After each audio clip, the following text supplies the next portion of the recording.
Hey filmmaker, my name is Kevin and this is the Filmmaker's Blog. In this video, we're going to break down and understand shutter angle and how shutter angle works in video.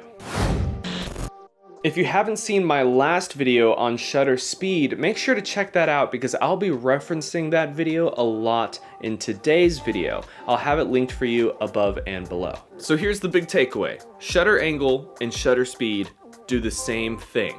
Shutter angle is another way to express shutter speed. They both deal with the concept of exposure and motion blur, except shutter speed deals with fractions and gives a very specific value, while shutter angle deals with degrees and gives a value dependent on the frame rate. Something I think that will help your understanding of shutter angle is to first talk about natural motion. Natural motion is when the camera renders motion blur the same way our eyes do when we live daily life. That's why it's called natural motion, because we're very accustomed to seeing the world in this way. So when we see it on the big screen, it seems very normal. Literally everything is filmed in this sweet spot, and that's why movies and even YouTube videos seem very natural. Your brain is smart, and even if you don't know it, your brain can tell when something just isn't quite right. So in order to achieve natural motion, all you have to do is set your shutter speed at 2 times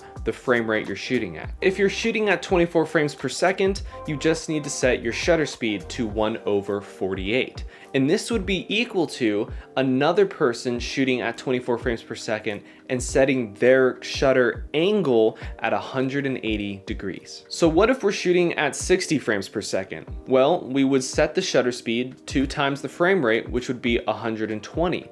But we would keep the shutter angle still at 180 degrees. So why didn't we change the shutter angle even though we changed the shutter speed? Well, shutter angle at 180 degrees automatically equals natural motion. A 180 degree shutter angle equals a shutter speed that is 2 times the frame rate. So let's stop right there for a second, and let me just say, if you take away only one thing from this video, it's that a shutter angle of 180 degrees can never lead you down the wrong way. It will always be natural motion. Now, if you're trying to be stylized with your shutter angle or shutter speed, then you're gonna need to finish this video to fully understand it. But if you're ever in a pinch, just remember 180 degrees and you're good to go. So where does the 180 degrees come from? Generally in photography, we're exposing one frame at a time, while in video we're exposing up to 24 frames at a time and possibly even more. In the shutter speed video, I described the shutter as a curtain that opens and closes to expose the image. In video, think of the shutter as a semicircle. A full circle would be 360 degrees, so a semicircle is 180 degrees. This shutter is called a rotary disc shutter. Keep in mind that I'm measuring the part of the circle that is open to label the shutter with the degree value. The rotator disc shutter works by spinning in front of the strip of film as it enters the video camera. Half of the circle is blocked and half of the circle is open. There is a moment in time where the film will be exposed from the open part of the circle, and then the exposure will be done because the light will be blocked from the closed part of the circle. And this process happens over and over for each frame of film that enters the camera. So there will be one revolution of the shutter over each frame of film. This spinning semicircle still controls exposure and motion blur, just like we talked about in the shutter speed video. So a 90 degree shutter angle would be a faster exposure time than a 180 degree shutter angle. Remember, we're measuring the open part of the circle, and since the open part of the circle shrunk, that means when it's spinning, there would be less opportunity of light to pass through to hit the film. Therefore, the exposure time is much faster, which would equal a faster shutter speed. The opposite is true. If we had a shutter angle of 270 degrees, there would be a lot more opening in our circular shutter.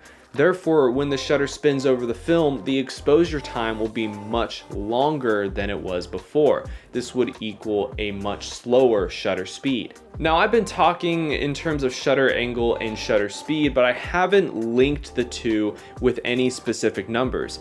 And if we go back to the very beginning, it's because shutter angle is dependent on the frame rate. In order to be able to link shutter angle with a specific value of shutter speed, you'll need to be shooting at the same frame rate.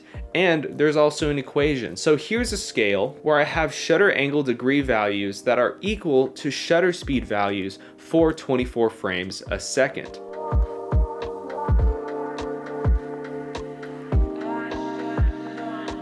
I'll give you a moment to look at the equations on your screen, but just know that everything we just talked about is on the filmmakersblog.com in the Jumpstart to Exposure guide. If you like the video, give it a like, subscribe so you'll get notified when my next video comes out, even though you already know it's every Friday.